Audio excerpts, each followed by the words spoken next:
Okay, so hello, everyone. I'm here with the one and only Tovia Singer. He's a rabbi. He's written a book called "Let's Get Biblical." Very smart guy who's has a ton of debates online with Christians about Christianity versus Judaism. Has a YouTube channel that's very good that I'll link below. Tovia, for people who don't know who you are, who are you? Yeah. So I live in Jerusalem, a place I'm sure some of your viewers are familiar with. And I'm an Orthodox rabbi, devoted my life to helping Jewish people who converted to Christianity return back to the Jewish faith. I teach, biblical studies and write some books and enjoy this. I really enjoy this. And I'm very happy to meet you, Matthew. Yeah, happy to meet you as well. So a first question. If a person watches a lot of your debates, the primary argument you make against Christianity is you say that the teachings of Christianity contradict the teachings of the Hebrew Bible. And so, given that they contradict, given that Christianity requires accepting the Hebrew Bible, if they conflict, you can't be a Christian. But so, what do you make of sort of like a kind of liberal Christian who doesn't think that the Hebrew Bible is inerrant, who thinks maybe there are some bit that it's sort of mostly right, but maybe there are some bits that go wrong, and so as a result, they think even if you can find one or two scriptural passages that conflict with the core teachings that conflict with Christianity, they would think that sort of you can still think Christianity is true because the Hebrew Bible isn't inerrant. Right. So I think most people, Matthew, grasp that uh, Judaism and Christianity are of a different orientation. I think most people understand that. What most people are not familiar with is the Hebrew scriptures. Now, people, regardless of whether they're of faith or of no faith, are familiar with the account of creation and the history of the Jewish people found in the Hebrew Bible. But most people have never once read the book of Isaiah, just 66 chapters, or Daniel, just 12 chapters, from beginning to end once. So they have no sense at all of what the Messiah is.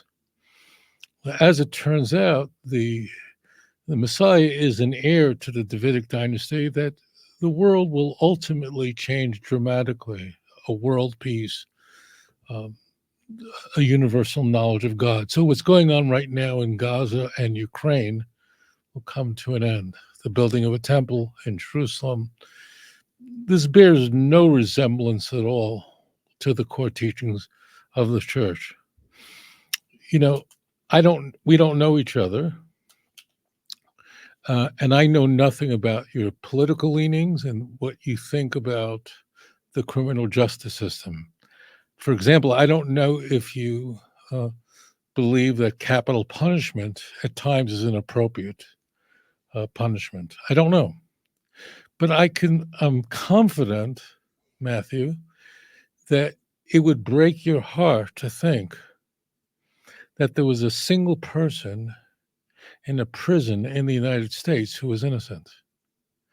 You want to be sure that only the guilty people are punished and innocent people are exonerated.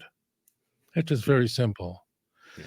But in the ancient world, in the pagan world, there was an idea that you actually punished and killed innocent for the to benefit others. The Aztecs, the Mayans, they would kill virgins, offer them as sacrifices to the gods, so they would have a harvest and their wives would have children and so on. And to any person, the notion that the innocent person should die for the bad behavior of the wicked is abhorrent. It doesn't matter if you plan to vote for Biden or Trump.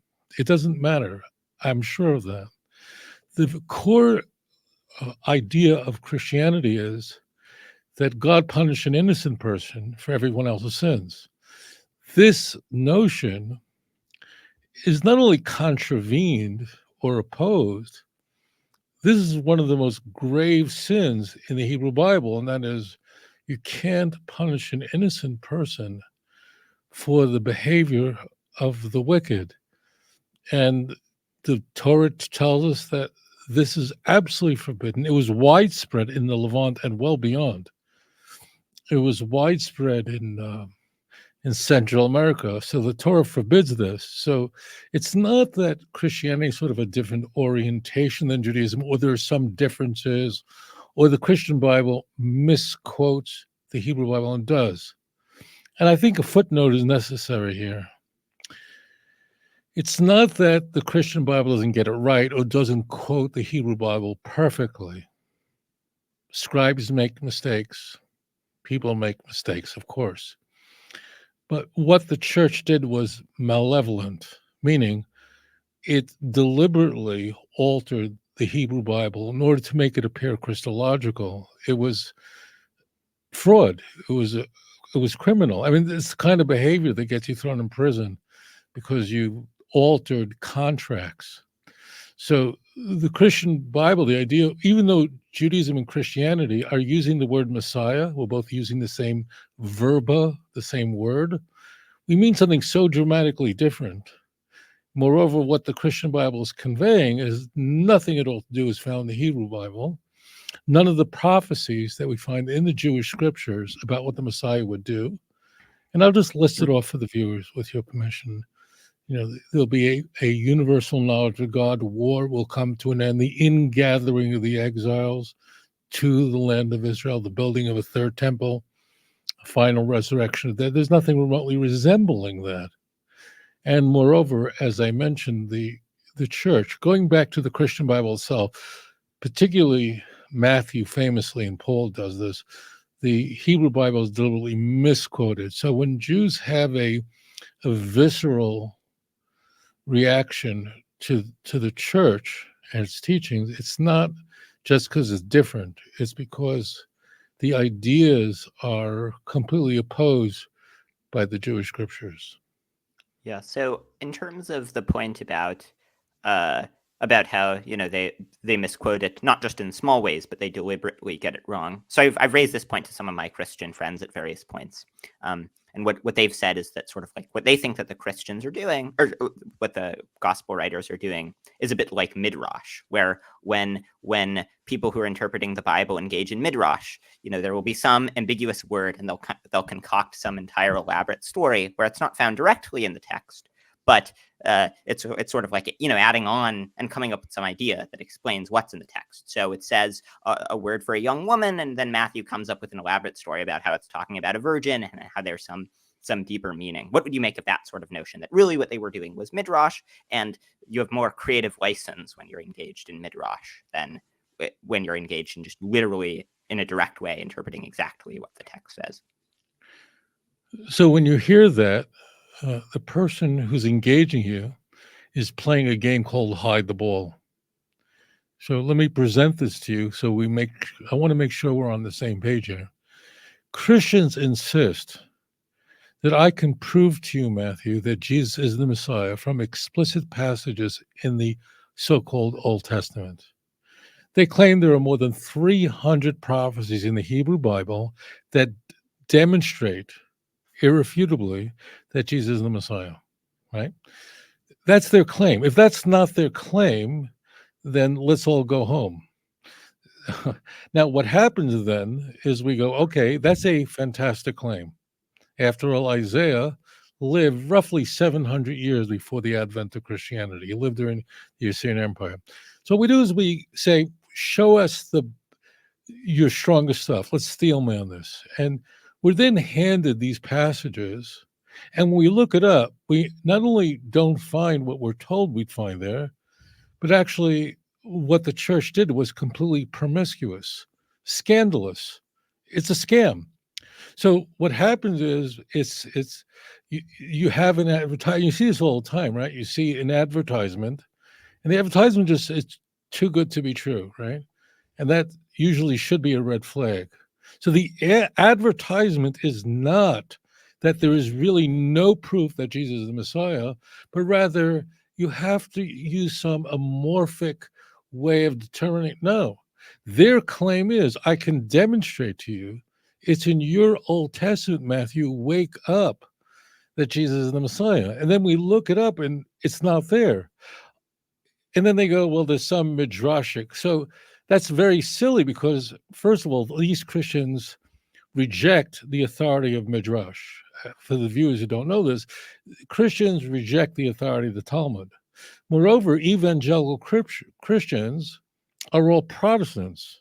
The hallmark of the Protestant movement is what's called sola scriptura.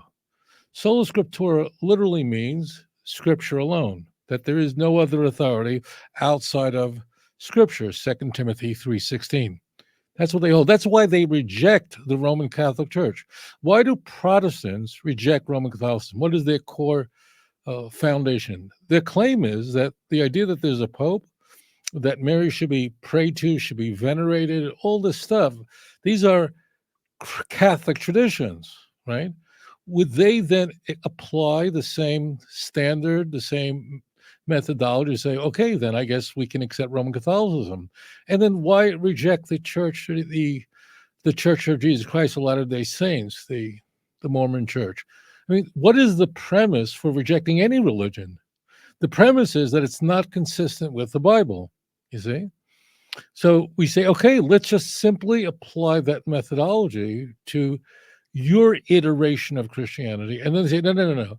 When it comes to my version of Christianity, that means the form of Christianity that I like, the one that made me stop taking drugs, made me stop taking Zoloft, made me stop watching pornography. Oh, no, don't touch that. That has a different standard. So what they're doing is it's false weights and measurement. They're applying they first sell you.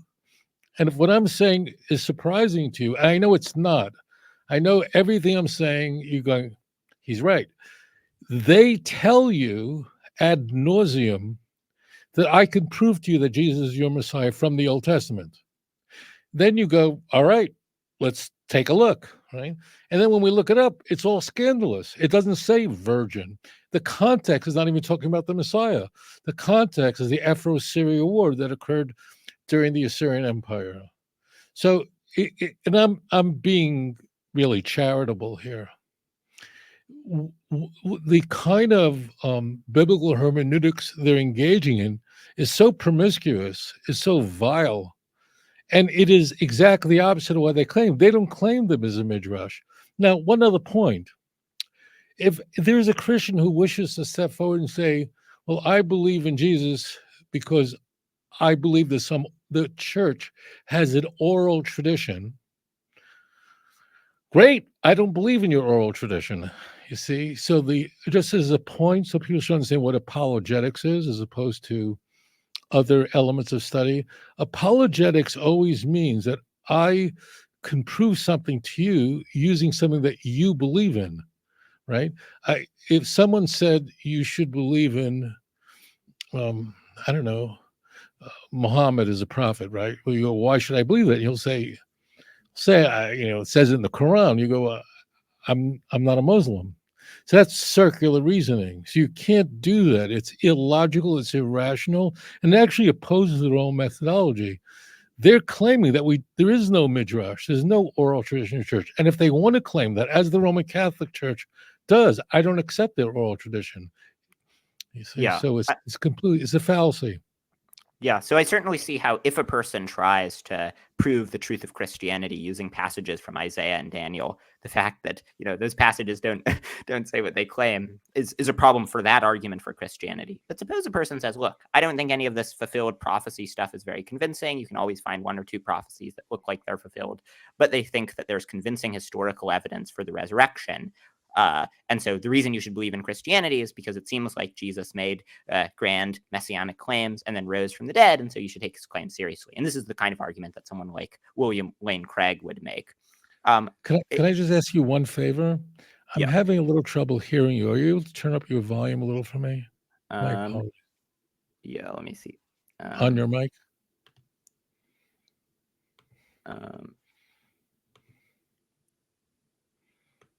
Yeah, is this better? Oh my gosh, yes, thank you so much. Yeah, if you can crank that up, I'd appreciate it. Thank you. Yeah, Go no ahead. problem. Right. So on this picture, they wouldn't say that the reason to believe Christianity is because Christianity gets right they don't think that the reason to believe it is because the prophecies are slam dunks and they clearly point to Jesus. They think you should believe it for other reasons, namely the convincing historical evidence, according to them. I obviously don't think it's very convincing for the resurrection of Jesus. If a person argued that way, do you think that, and then said, well, while it's not a mark in favor of Christianity that it gets the prophecies right, it's not a mark against Christianity because what they were doing was something akin to midrash. And so they don't, when you're doing, and they wouldn't be saying it's literally exactly the same as midrash. Obviously, they don't accept the authority of the midrash contained in the Talmud, but they would say that the interpretive tools employed by Matthew, Mark, Luke, and John are similar to the ones employed by the writers of the Talmud and others engaged in midrash. And so as a result of that, they don't have to literally be interpreting the text in a super direct way. The idea is that they would sort of be a bit more sort of permissive in the interpretation. Right. So if a Christian were to say, you can find liberal Christians, some nice Episcopalian. I imagine Hillary Clinton is a liberal Christian. She's a Methodist. I mean, she's a religious person, but she doesn't have this. A person could say, look, there's absolutely no proof whatsoever that Jesus the Messiah rose from the dead. I just believe it. Fine. Well, sorry, but they're not doing that. I wasn't suggesting. Just to be clear, I wasn't trying. You can just turn up your volume. I apologize. Just give me as much. Thanks. Is this better? It'll do. But go ahead. Yeah. Sorry, I wasn't intending to suggest that they'd say there was no evidence for it. I was intending to suggest that they would say the evidence doesn't come from fulfilled prophecies. So the evidence comes instead from their claim that there's convincing evidence that Jesus rose from the dead. Okay, so the Christian Bible is very clear that this is a fulfilled prophecy. Let me just give you the passages. I'm not strawmanning this. I'm steelmanning it. Luke 24, verse 44 through 46. This is the very end of the book of Luke, last chapter, toward the end. Where Jesus, we're told, says that the Messiah will die and rise on the third day is foretold in the Torah and the prophets and the book of Psalms. It's in the scripture. Well, guess what, Matthew? There is no scripture like that. It doesn't exist. It's just completely made up. Paul makes this claim, and it's very likely that whoever wrote Luke copied this from 1 Corinthians 15. Well, Paul says that Jesus rose on the third day according to the scripture. There's just no scripture like that. Messiah is not supposed to die and rise on the third day. There's nothing. That's when I use the term promiscuous. This is a complete scam. I mean, if you were to go online and order a piece of electronics, and you think it's a good deal, and then when you get it, it's a can of cat food. You would not accept, well, this is, a midrashic interpretation of what a great microphone is. You'd want to demand a refund. You probably will report the seller to the Better Business Bureau and never do business with them again. That's what we're talking about here. We're not talking about it was a different kind of cat food. We're not talking about dog food instead of cat food. It's not in the same universe. The Hebrew Bible is just very clear about this. The Hebrew Bible wasn't just written for people with high IQs and fancy diplomas and authors and scholars. Anyone could read it and understand it.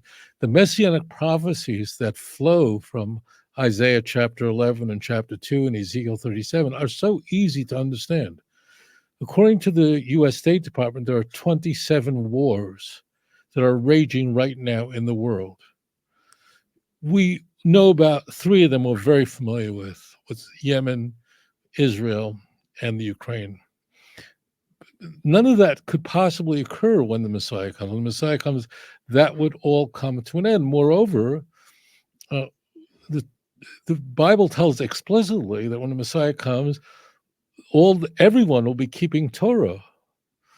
Messiah himself will bring a sacrifice for his own sins, Ezekiel 45, verse 20 through 22. That's why I began by saying it's not like this is a different orientation.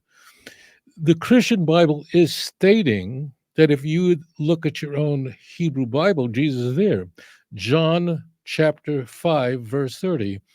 If you would have believed in Moses, you would have believed in me, because he wrote about me. That's verbatim. But he didn't. You follow? So the Christian, it's not like I am straw manning Christianity. I'm sort of assigning claims to it that it doesn't make in order to portray the church in a way that's unflattering. This is exactly what the followers of Jews for Jesus says. This is exactly what the Southern Baptist Convention claims. This is exactly what the parishioners of the Assemblies of God Church claim. And they're right. I mean, it's in the New Testament that this is all Jesus is the direct fulfillment proof. As somebody says, I believe based on faith, then what religion could be dismissed? It becomes completely unfalsifiable, which is the hallmark of a false religion. So the claim of Christianity is predicated on Judaism, the fulfillment of Judaism. And then we look at it, it's not there. It's not even close. It doesn't even resemble it. Yeah. So, okay, so one thing that you discuss a lot is that, the Christians, when they try to argue that fulfilled prophecy confirms, and I turned up my mic volume. Is it any better now? A little better. It's all right. I'm following you. Okay. So what they argue is that they'll try to point to these prophecies that they think are fulfilled. So, just for those who are unfamiliar, why is the prophecy in Isaiah 53 not a convincing argument for Christianity about the suffering servant? Right. So whenever a Christian raises Isaiah 53, I'd encourage you to just ask them, what does it say in 52? I really encourage you to do this, Matthew, sometime. And you'll get this blank stare, this deer in the headlights look. They've never read it. So one, for just the viewers, Isaiah contains, as I mentioned, 66 chapters. With the exception of 5 of them, it's all poetry from beginning to end. It doesn't read like the book of Joshua, the book of Genesis, which there's very little. There's some, but very little poetry. Isaiah is almost all poetry. This dense language of symbolic language. Do you know what a nightmare it is to read Isaiah 53 completely out of context? Who's speaking in Isaiah 53? They have no clue. They have no idea. Who is the servant spoken of Isaiah 53? No idea. Now, Isaiah tells us, you could have different views about Isaiah. One thing is certain, whoever wrote it presupposed that you read the chapters that introduced it. That's Isaiah 41, verse 8 and 9. Isaiah 43, verse 10. Isaiah 44, verse 1. 44, 21, 45, 4, 48, 20, 49, 3. All tells us the servant is the nation of Israel.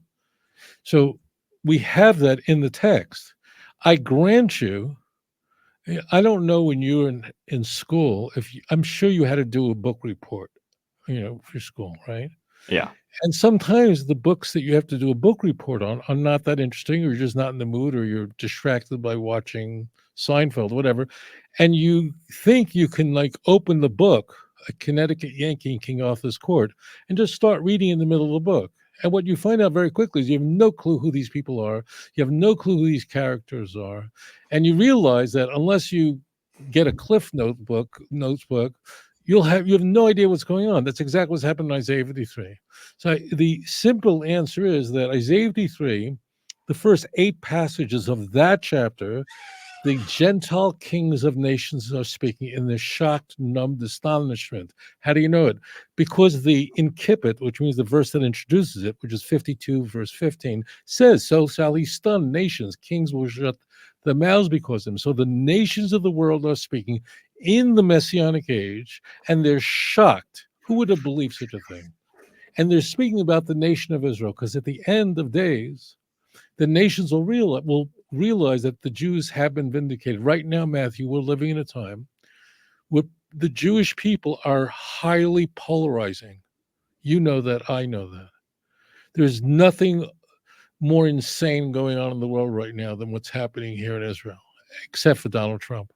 I mean, we're living in what just happened has just polarized the world, and people have very strong opinions about Jewish people. They may not flaunt those opinions because it may not be socially acceptable, but unfortunately, people are saying things that are unflattering about Jews, and some people are saying things that are very nice about Jews, but it's really polarizing.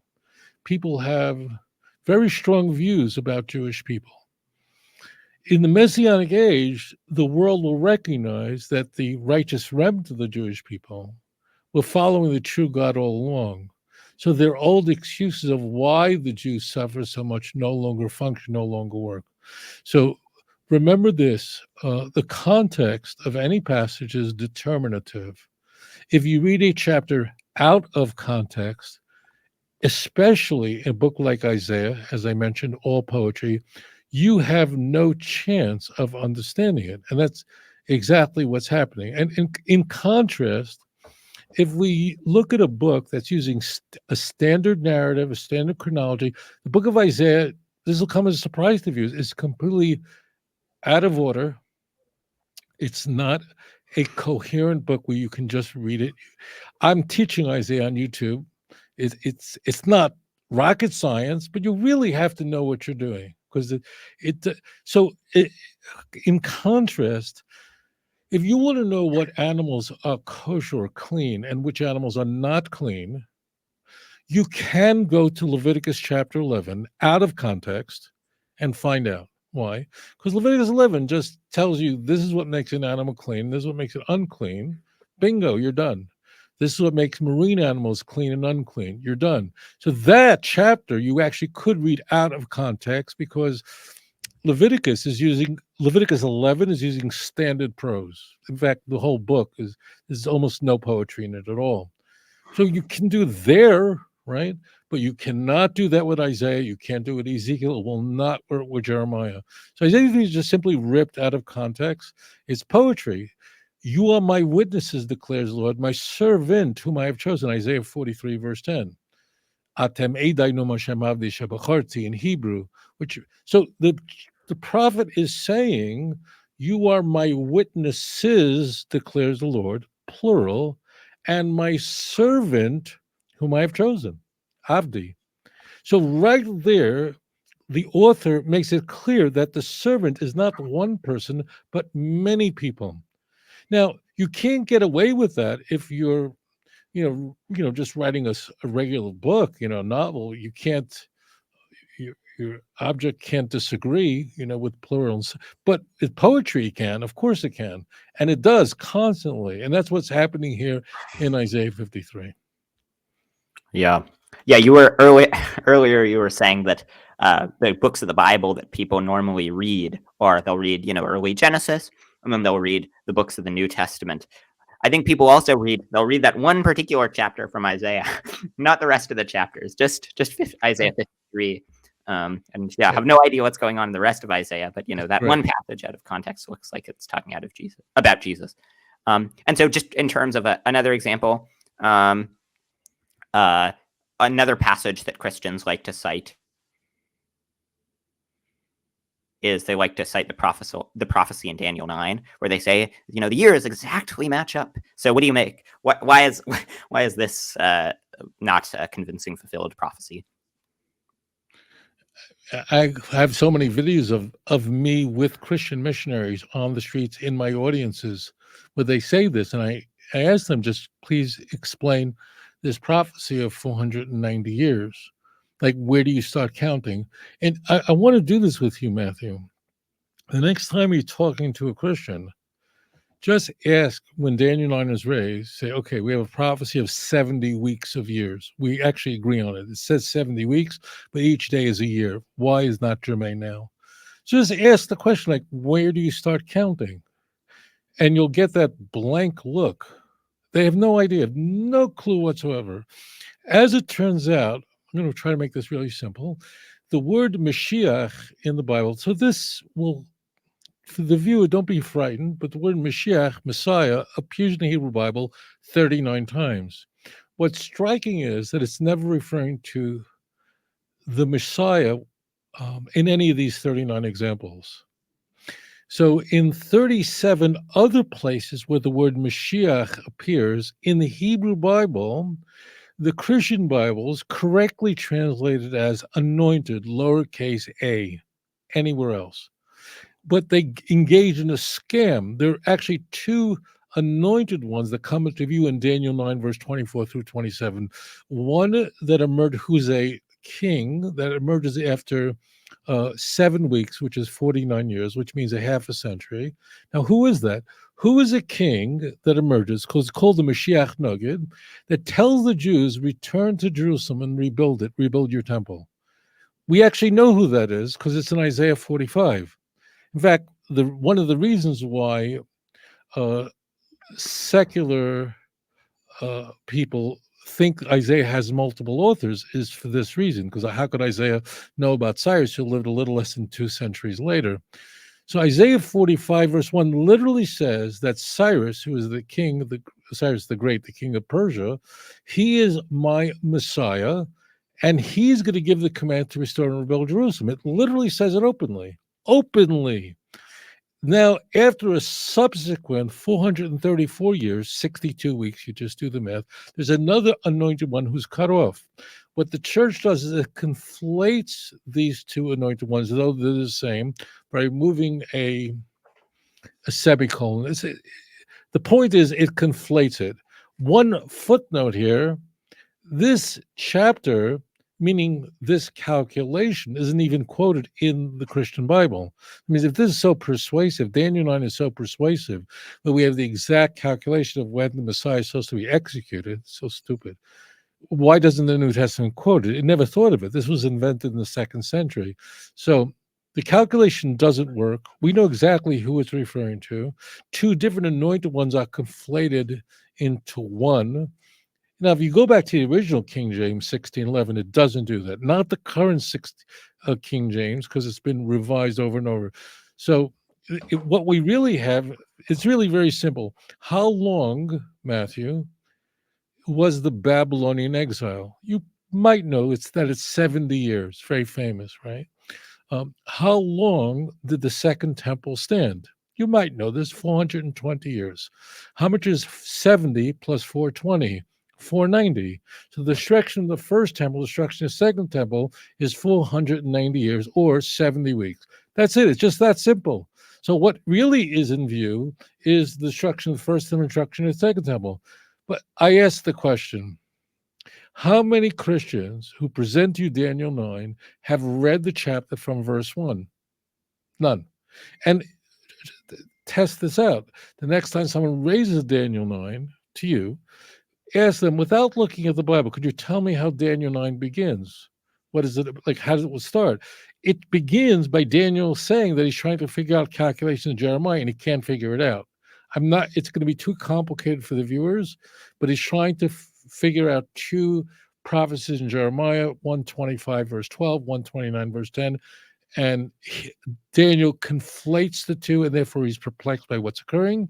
The Babylonian Empire has been destroyed, but the Jews are not returning. And then the angel Gabriel, following an elaborate prayer, says, let me help you understand Jewish history. And that's what comes into view. These Christians have no clue what I'm talking about. Why? Because they're evil? They're bad? No.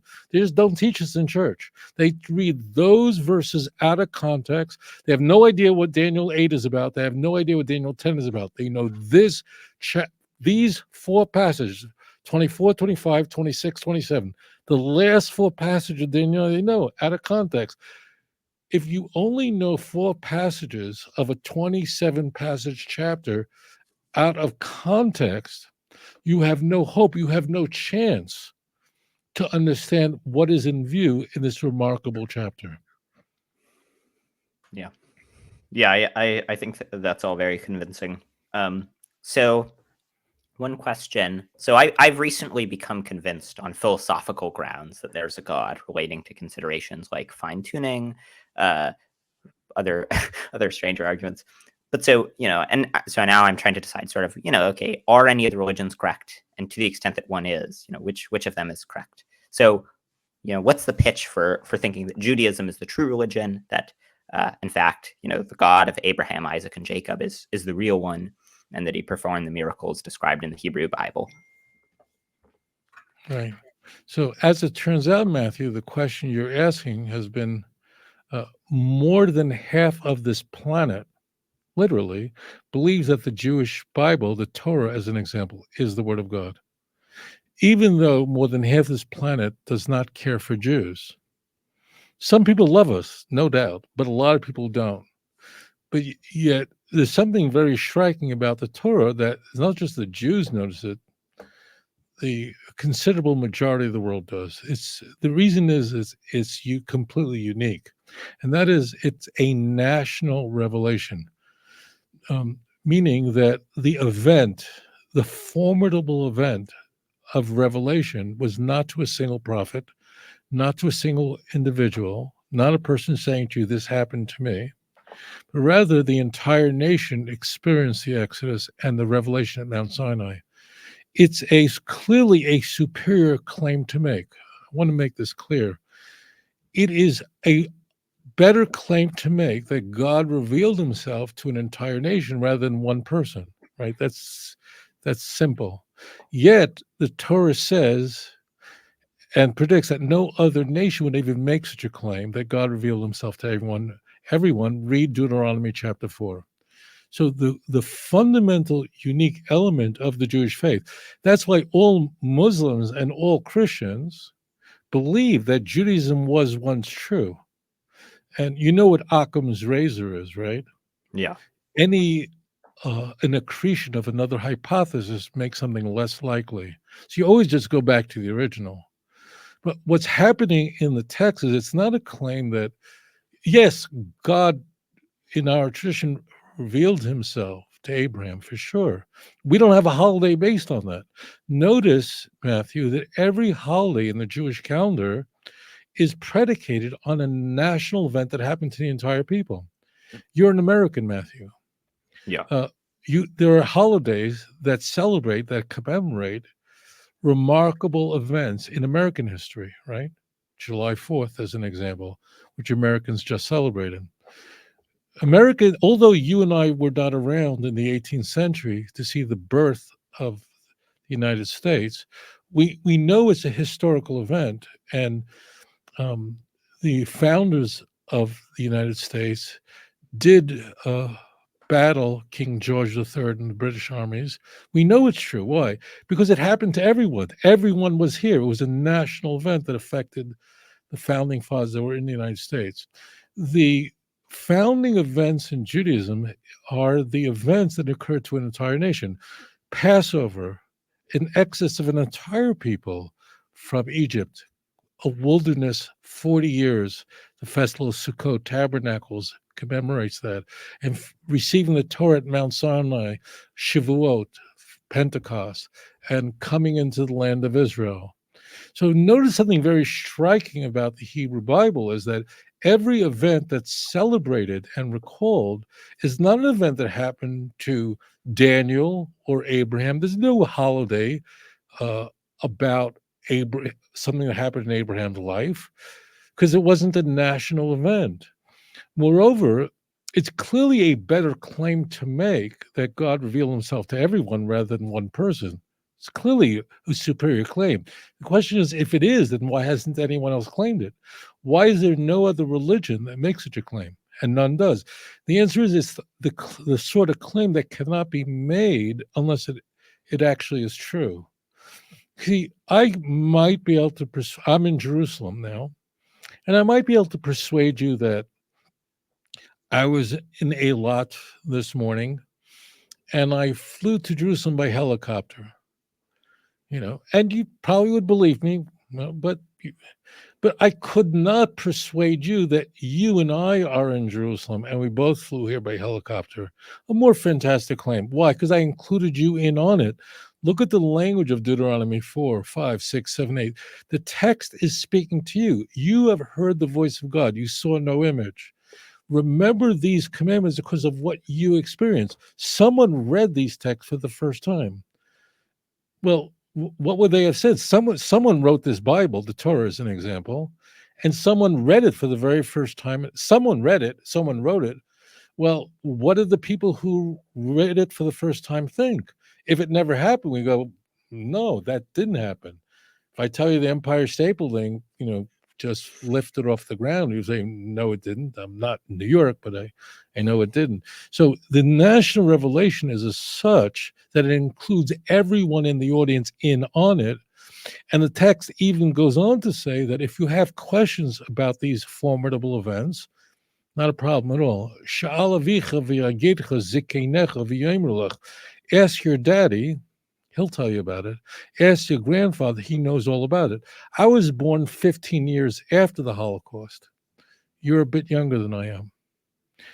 Now, many members of my family were murdered by the Germans during World War II in 1944 in Hungary.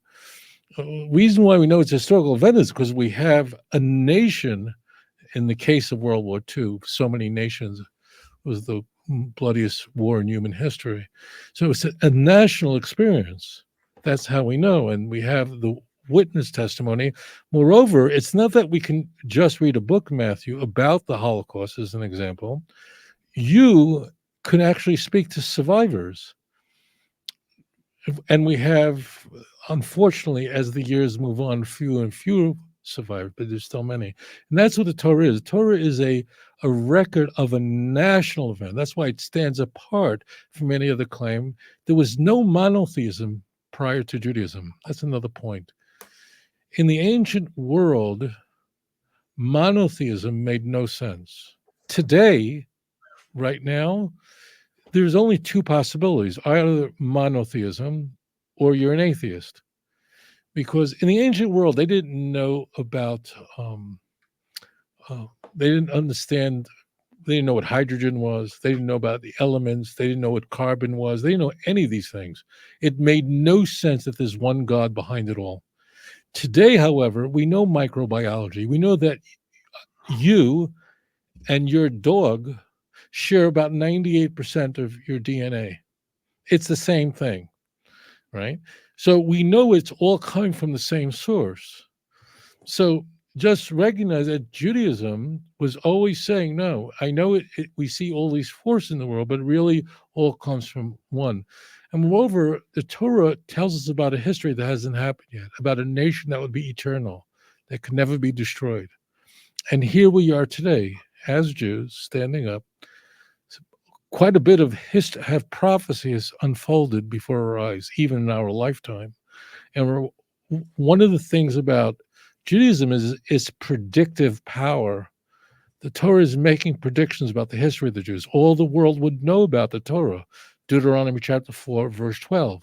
They would still hate you. You'd be spread from one end of the world to the other, but you would remain few in number. Deuteronomy 4, verse 27. Who would come up with stuff like this?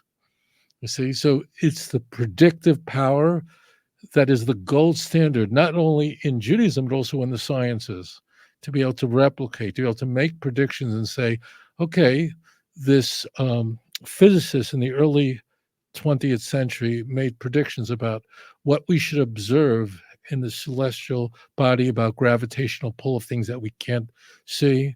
And then haul out a telescope in some faraway place and years after say, look at that.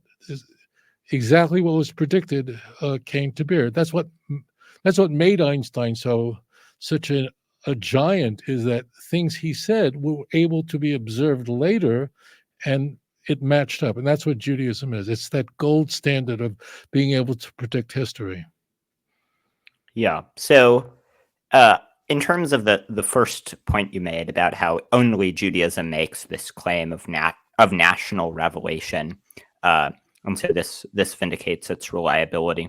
So I have a few worries about an argument like this. One of them is, well, it does seem like in other cases when there's a national experience that would leave a lasting memory, people are right about at least the essentials. So, for example, the fact that it would be very hard to convince people that a civil war happened if it hadn't in fact happened, right? The fact that so many people have heard stories about the Civil War passed down from generation to generation does seem to vindicate the Civil War. But people can certainly get the details wrong about the Civil War. So people can certainly, for example, they can think that really the Civil War was motivated by A when in fact it was motivated by B or something like that. And so if people can get the details wrong, maybe there was a exodus from Egypt of some sort, but people might get the details wrong about about whether or not, God in fact miraculously intervened and so on and so forth. And I think that becomes especially plausible when you consider many of the details of the Exodus story. So when you consider the 10 plagues, you consider the fact that God, is supposed to have slaughtered the Egyptian firstborns. And, if we, use our ethical intuitions, it doesn't seem morally permissible to slaughter lots of Egyptian firstborns. And so I think I'm sort of more confident that a perfect being wouldn't slaughter the Egyptian firstborns and do the miracles described in there than I am about any of this sort of, koozery stuff about whether or not national experience is, whether or not national memory can be mistaken in various ways. And so for that reason, I think we have to doubt at least some of the miracles that are described as having been performed before an entire nation. Right. So let me make claims that you might find intriguing and persuasive, or you might find revolting. But I'll say it because it's the truth.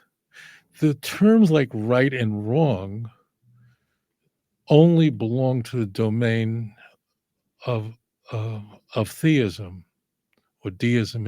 It can't exist in a completely material world. If there is no God whatsoever, nothing. We are walking protoplasm. We're walking bags of meat. The words, atheists are welcome to use words like right and wrong, but they don't make sense in a pure material world. So suffering and injustice only makes sense if there's a God. If there's no God, then just a bunch of baboons who are killing each other. It doesn't matter. So what's happening, what I think atheists are doing, well-meaning, is we believe every person is created in the image of God. So people intuitively believe that there really is a good and evil. And it's just very, very difficult to persuade people that raping, murdering 3-year-olds is not evil. People just intuitively know it is. So right and wrong can't work if there is no God. You can you can use the words, but you're misappropriating the words. Moreover, if there is a God, then he alone creates life and he alone can take life. So either way we approach this, if there is no God, then empirical good and empirical evil can't possibly exist. If there is a God, if there's one God who is creator of all, that means he creates life. Life is magic. Imagine how much DNA there is. I mean, that you were even conceived is mind-blowing.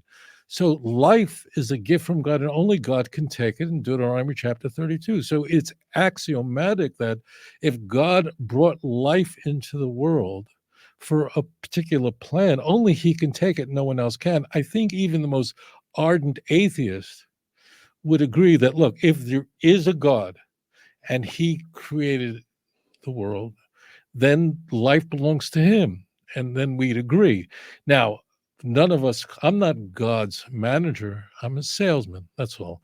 So I can't tell you the answer of why God chose this soul to only be there for a day or a week. I can't tell you that, but it's clear that only God can take life and no one else can take innocent life.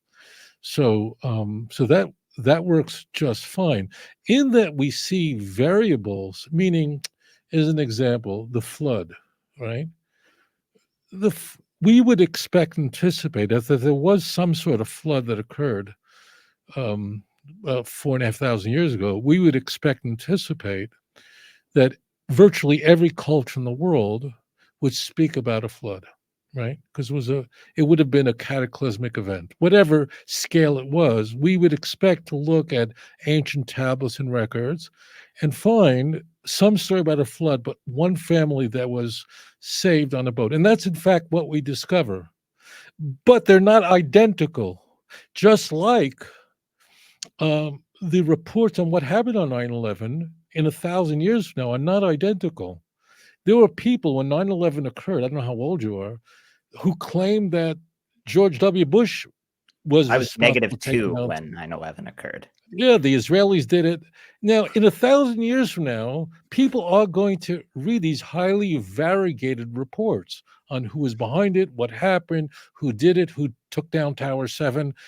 that doesn't mean 9/11 didn't happen. So we would, if it's a historical event that there was some sort of cataclysmic flood, the Torah is not interested in going into its exact um, the how long. But the key is that what we see today is this.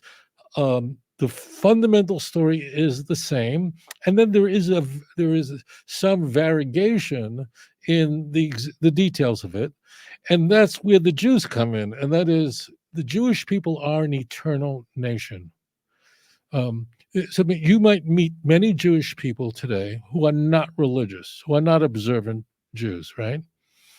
But you can be fairly sure that if you asked a Jew, tell me something, your great great grandmother, going back 120 years ago, was she an Orthodox Jew or a secular Jew? You could almost be sure it'll be someone very religious. My great great grandparents, my great great grandfather was not just a religious Jew, he was a rabbi. Most Jews will tell you that. My great great grandparents were Orthodox Jews from Europe, Russia, wherever they were from. Well, what happened? What happened to all the Jews in history that left Judaism, that believed, became communists, became atheists, whatever? They're gone. They've disappeared today. And if someone's a Reformed Jew out there, please don't be offended. But we are the great great grandchildren of the Reformed Jews of the 19th century. They've either assimilated completely, almost completely, or they become religious, because the covenant only is preserved by those who keep the Torah and worship God.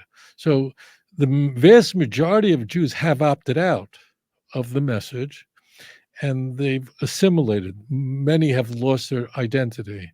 But there are many Jews who know they're Jewish, who are proud of their Jewish identity. But moreover, they'll say to you, you know what?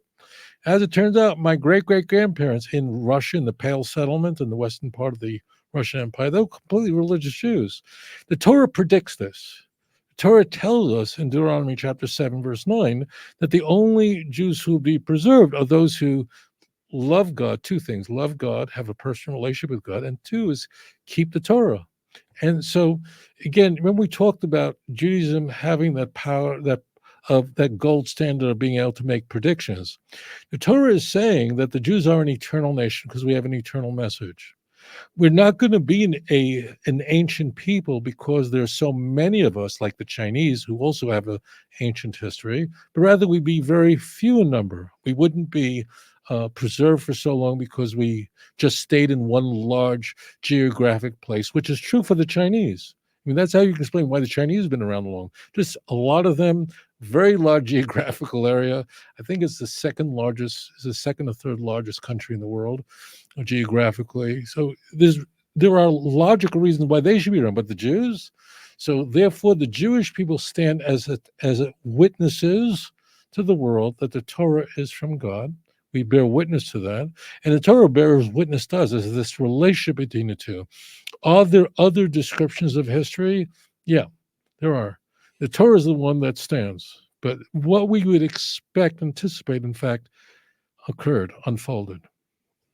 Yeah. So I think that the argument from prophecy, where you say, look, all these prophecies that are foretold in the Hebrew Bible end up being true. I think it's an interesting argument, but I'm a bit weary of it because there seem to be lots of prophecies that don't seem to have come true. So, for example, if you look at if you look at many of the, one passage that people often cite is the passage of the blessings and curses in Deuteronomy 28. But then just many of these things don't seem to happen, right? So, it says, your ox will be slaughtered before your eyes, but you will eat none of it. Your donkey will be forcibly taken from you and will not be returned. Your sheep will be given to your enemies. It says, you will plant vineyards and cultivate them, but you will not drink the wine or gather the grapes because worms will eat them. You will have olive trees throughout your countries, but you will not use the oil because the olives will drop off. None of these things seem to be things that happened around the Roman exile. And I think, the Bible is a big book, right? So you should expect there to be one or two passages that you can point to that came true. But the question is whether the majority or all of them came true. I have to confess to you, I'm totally surprised by what you're saying.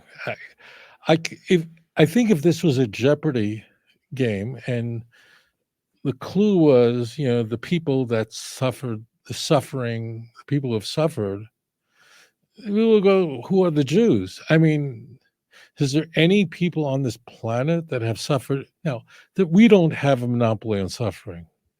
But so consistently to be despised and rejected, to be exiled from our land, Deuteronomy 28. And what happened in the year 70? What happened when the temple was destroyed? When the Jewish Commonwealth was destroyed? That wasn't the first time it was destroyed. It was destroyed 490 years earlier when the Babylonians ravaged and destroyed the temple. It was what happened in the 14th year of Hezekiah, when the Assyrian Empire came and ravaged the whole northern part of Israel. I don't know of a people, and I don't think you can think of one, that have been in a land where they've grown their fig trees and then they were exiled, only to return back 2,500 years later, predicted by the Torah that we would return. Please see Jeremiah chapter 30, verse 7. It says exactly that. So I think there are questions that could be asked of Judaism, but that the Torah would predict that the Jewish nation would endure incredible vicissitudes, unparalleled, that people would just want to kill you for no apparent reason, that you'd lose everything and go into exile in lands unknown, and the land of your enemies, you would rethink yourself. 1 Kings chapter 8, verse 46 to 50. There is no other nation. There's no other parallel like that. And the Jews would return back to Israel and Jerusalem. I mean, it's so explicit. You go to Deuteronomy 30. So just keep reading. Deuteronomy 28. You're right. It's the blessings and the curse, right? And then what comes after that? And you return back to land. It tells us explicitly that you return back to land. Deuteronomy 20 tells us that you'll go to war with the nations and that you'll defeat all the nations that are around you. So the book is saying that you're going to go through vicissitudes. You'll be completely exiled from your land, as you've described. Everything you have would be destroyed, but God would never allow you to be completely annihilated, lest I break my covenant. How do you know that? Leviticus 26, just for your viewers to know, Leviticus 26 and Deuteronomy 28 are very similar. They're the chapters of the blessings and the curses. And that's how Leviticus 26 ends. It says, but one day I will never utterly destroy you, lest I break my promise that I made with Abraham, Isaac, and Jacob, and you'll surely return to the land. I mean, we have prophecies about when the Jews return back to Jerusalem 2,300 years after the Greeks defeated the Persians, Daniel 8, verse 14. I mean, I'm being frank with you, I couldn't think of a chapter whose prophecies have been fulfilled before our eyes more clearly than Deuteronomy 28. I mean, the Jews were exiled from Jerusalem for 19 years, from 1948 till 1967. There was not a single Jew in Jerusalem, none. The Jordanians expelled all the Jews. They were thrown out. So we saw it even, I don't want to say our lifetime, because neither of us were alive in 1948, but in our people alive today seen it. So I don't know. I can think of questions to ask about Judaism, but that's the one that the Jews, Yeah. that's the home run, that's the grand slam. Yeah. To be clear, I agree that of the prophecies that sort of seem like they're most fulfilled, the prophecies in Deuteronomy 28, those are sort of the best case scenario. There are others that I think seem more clearly like they're not fulfilled, that you sort of find when you're perusing through the Bible, though it's hard to recall any of those off the top of my head. But I mean, in the one in Deuteronomy 28, I agree that a lot of that seems to come true. And I think that is, that's certainly some evidence for Judaism. But the fact that some of it just seems to be false. Like, for example, it says swarms of locusts will take over all your trees and the crops of your land. Did swarms of locusts take, what was the fulfillment of that, for example? We're living in a time where we're able to deal with pestilence. This is a very, very serious problem, and that there would be natural disasters, that calamities that would come upon the Jewish people, the land of Israel, when there'd be no rain. As an example, here in Israel, just for those who don't know, it doesn't rain during the summer. It only really rains 4 months out of the year at all. The big rains are in the winter, January, February. But to say there's rain, starting November till Passover, that's it. If you don't get your rains during the winter, you're done. You're finished here. This is not California. This is not New York where it could just rain any time of the year. So this part of the world, the land of Israel, exists on a knife's edge. On a knife's edge, that locusts can come from North Africa and eviscerate everything. That's a part of our history. It's not only that, earthquakes and so on. So natural disasters are endemic to the land of Israel because the Israel, in contrast to California. Now, California has earthquakes and so does Israel. But in California, Sacramento can get rain any time of the year, right? Israel, it cannot rain now. I'm not saying it never happened in history, that there wasn't a July rain. I don't know. Maybe it happened 50 years ago. Believe me, if it rained in July, if that happened, it would be headlines. It would be Trump assassination. It rained in Jerusalem. So this part of the world right here literally sits on a knife's edge. And we do live in the time, of course, where things can be, but these are, I think, there are questions people can ask, but that the Jewish people would endure enormous vicissitudes, poverty, hunger, no rain, that means you're dead. There's nothing you can do. Yeah, I'm not disputing that the Jewish people have endured enormous suffering. Perhaps we may have endured more suffering perhaps than any other group in world history. I mean, it's hard to precisely compare suffering between groups. But if you look at the very specific predictions, it's about planting vineyards and cultivating them, but not drinking the wine or gathering the grapes because worms eat them. It just seems like for a lot of these, while you can point to the general thing of there being lots of hardship and suffering, well, that seems to have happened. Many of the very specific predictions, they don't seem to have come true. I think that the greatest writer that the United States has ever produced was a man who visited the land of Israel in the 19th century and wrote a book called Innocents Abroad. You will know his name is Mark Twain. He visited Palestine. And he wrote about it, and I'd encourage you to read the record of what he witnessed in shock and horror at the utter destruction, how he describes transversing the land of Israel, and it's just utter destruction. There was no life, that this land really was sitting in sackcloth and ashes. Now, the same Mark Twain, who was not noted for being a deeply religious man, right? He wrote a remarkable essay about the Jews, remarkable essay about the children of Israel, and precisely this, our history. So he wrote, it's very striking. So he lived in the 19th century. He came here to the land of Israel. He saw utter vanquish and destruction. Nothing can grow here. He also reflected on the Jewish people throughout history, talked about how the Babylonians once were great people. They're gone. The Persians and the Greeks, they've disappeared. But the Jews are here now. We've seen them all and beat them all. And we did that with our hands tied behind our backs. And Mark Twain lived before the Holocaust. He never saw that. He never saw World War II, right? He never saw the Jews winning all these Nobel Prizes. He didn't say any of that. And he says, he ends the essay saying, what is immortal but the Jew? He writes that. Again, he was not a fundamentalist Christian by any stretch of the imagination. He was not a deeply religious person at all. He was a great humorist, quite the contrary. So I'm just taking an example of a person who you would be familiar with, who has observed the desolation, destruction of what was the Holy Land. He was here to bear witness and write about it.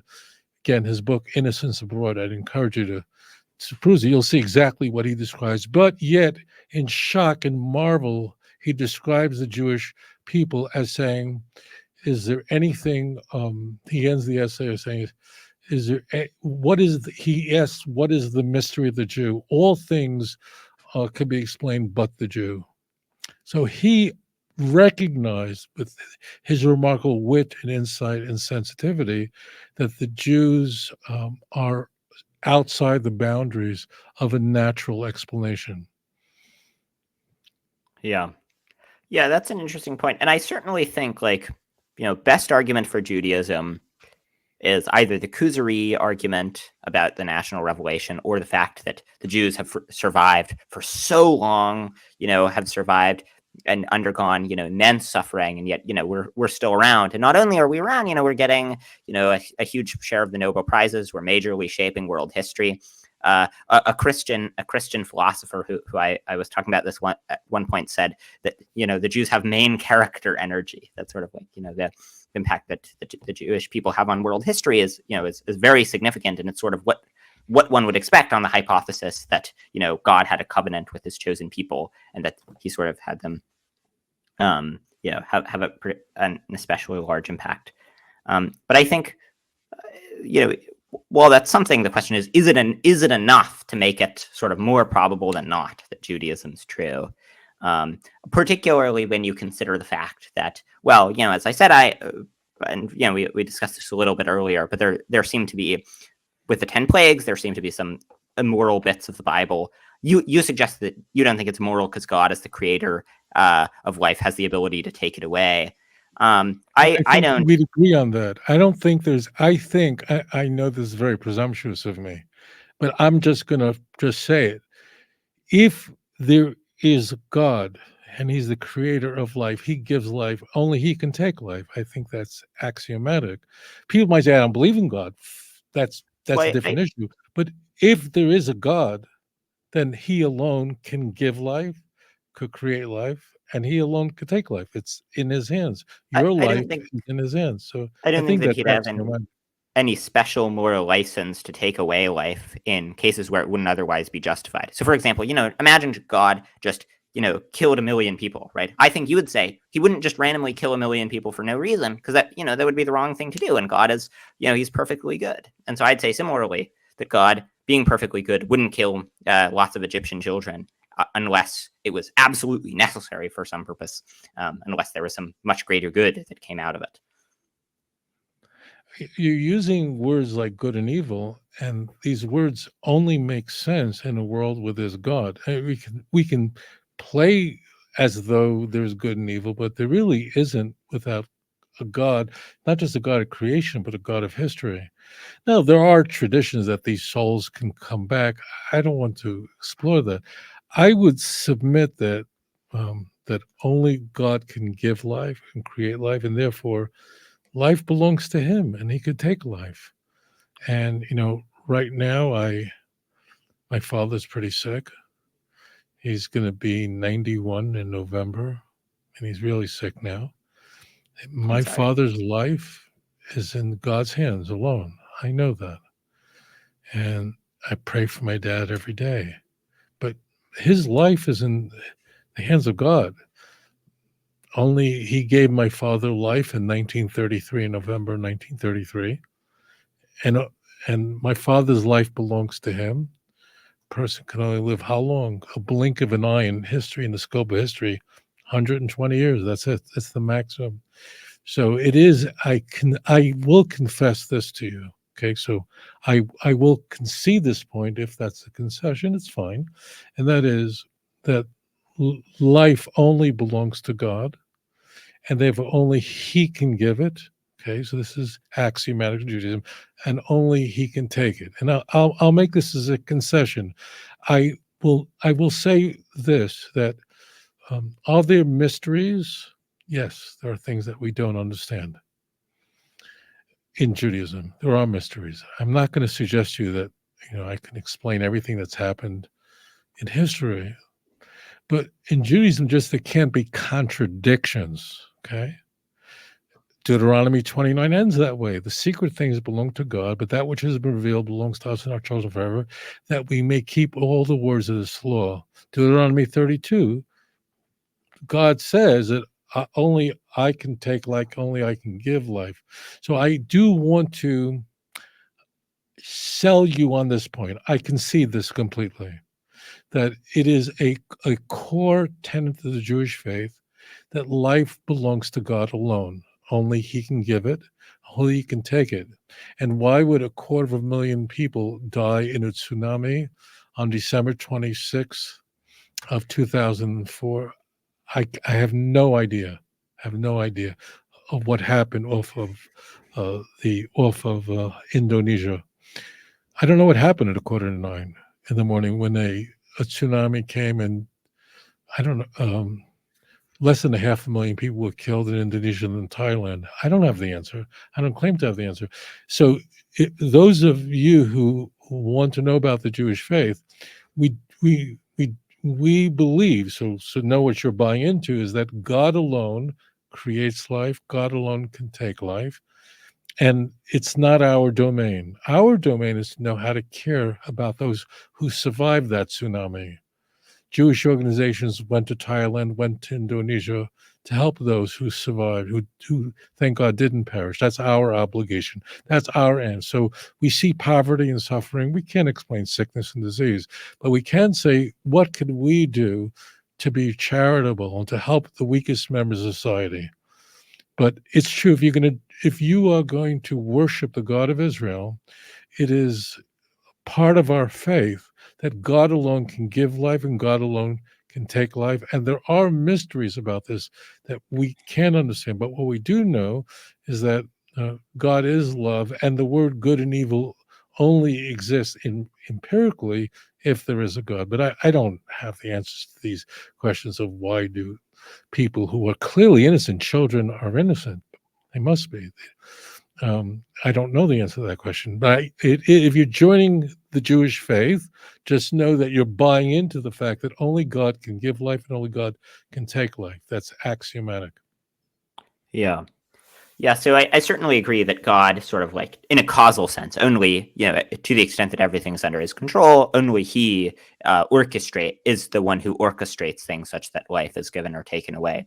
But I don't think that that means that he has complete moral license to give or take life whatever he wants. I think that for God to take an action, if God is perfectly good, he has to have a good moral reason to do it. Now, you were saying you don't Where think does that you can. morality flow from but God? I don't say the Well, premise. Morality can only flow from God. If there's no God in a completely material world and there's no God, then those words don't have meaning. I want to sell you this, if I may, in another way. People can complain about injustice in the world. They can. And things are just absolutely inexplicable. But you can't complain about injustice unless there's a God. Because if there's no God, then in the African savannah, lions kill newborn cubs because they want to mate with the mother and procreate. What could be more barbaric than going to a woman, killing her baby so that you can mate with her, right? But it happens daily. We're not angry at lions. Well, what's the difference between our DNA and the DNA of a lion? I mean, Maybe 4%. I So think the difference. I just, yeah. So these words are right, wrong. You can complain about suffering, but you can only do that in the arena where there's a God. If there is no God, there's no fair, not fair. Those words have no real meaning. We can use them, but they're being misappropriated. Yeah, let me make 2 points. The first one is, remember, I think there is a God, right? The question is simply, what is the nature of that God, and is the God the one described in the Hebrew Bible, right? So if there is a God, even if you think that you need to believe in God to have some objective grounding for morality, I think there is a God. And if the God lays down the moral law, and it's a moral law under which it's impermissible to kill people absent a good reason, then it's hard to see why he would, for example, kill the Egyptian firstborn. the second point is I disagree with you, right? Even though I think there's a God, I disagree with you that the moral law comes from God. I think that the way to think about morality is more akin to logic or mathematics or modal facts. So modal facts are facts about what's possible and necessary, where I think that those things are simply things that don't have a source of any kind. Now, you raise a point, well, okay, we don't call it immoral when a lion kills another lion on the savannah. And I think the reason we don't call it immoral is we only call an action immoral if it's done by someone who knows better. So, if a 1-year-old kid fires a rifle and someone, we say that's tragic. We wish it had never happened. But we don't say that they did something immoral because they didn't know any better. The lion doesn't know any better. But you and I, as people who are capable of understanding morality, we can understand that we have reasons not to kill people. And so I think that just tell me, I beg you, and I think all of your viewers are begging you, please tell me what the moral reason is if there is no God. I'm bewildered by this, and I've watched people try to make the case inadequately, and I'm puzzled by this. I confess I am. I don't understand where even the word morality enters unless there's a God. Why is it? You're just carbon. You're made up of stardust. So am I. We're made up of the stuff that stars are made out of, right? Hydrogen, the most plentiful element in the universe. That's what we're made of. That's all we are. We're bags of meat. What are you talking about morality? You're introducing words that only emerge from faith. It can't exist outside of faith. So therefore, what's happening is that they're clashing. The moment you can see that there's objective empirical morality, then that means there's a God. So if, for example, Hitler was born in the late 19th century, in April 20th, right? If God told you there's a baby born in Austria, go. God has that foreknowledge, he has that awareness. No one else does. So I just want to state the obvious, what seems obvious to me. Morality is a nice word, but it only exists if there's a God. If there's no God, then you can use the word all you, but it doesn't make sense. So, but it's true. If you want to join the Jewish faith, it's a core tenet that God alone can give life and God alone can take life. No one else can. Unless you have you want to, if Hitler would have been captured and executed, that would have been appropriate. So, but yeah, I concede it all to you. Yeah, so I confess I don't quite see what the mystery is supposed to be for thinking, right. So remember, I believe in God, but I don't know what the mystery is supposed to be of why, if there were no God, you couldn't have objective morality. Given that, so you were suggesting that it's somehow incoherent if you think that we're ultimately made up of carbon molecules and so on. What gives us significance? And I think that the fact that we're conscious agents who are capable of experiencing well-being and suffering. I think once you have a conscious agent, you don't need anything more for it to be wrong to harm the conscious agent or to thwart their interest. There isn't some extra ingredient you need to make it wrong.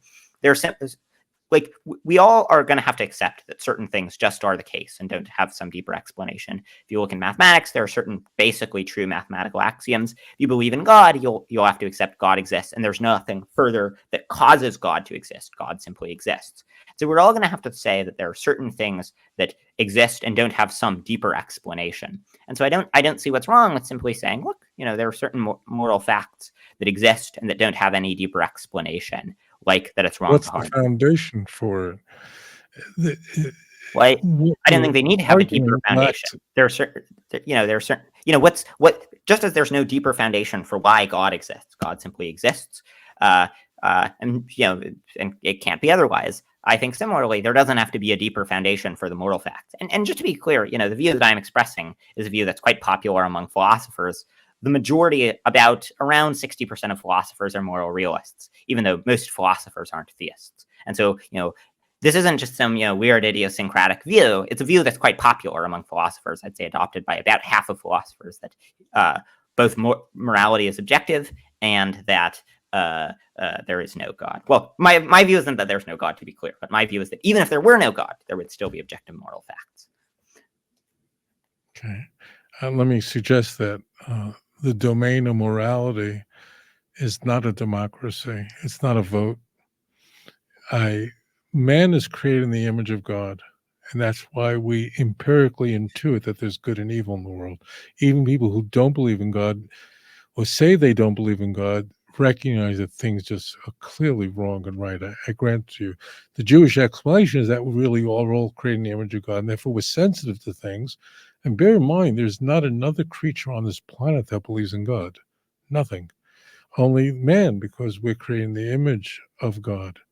So, but that there's a majority, this is not an issue of where you vote and it's a democracy. The Torah tells us about a history that hadn't yet happened. I'm just getting back to where we were. Torah tells about a nation that would survive vicissitudes, about a national revelation that would never happen again.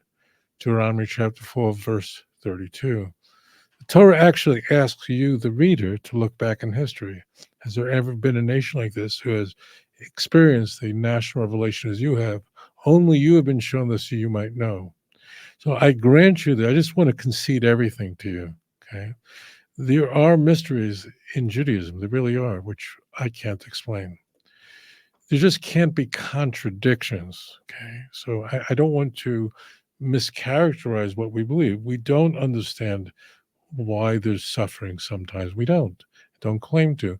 We just are commanded to respond to suffering through tzedakah and mishpat, through righteous and justice, and through that alone will Jerusalem be redeemed.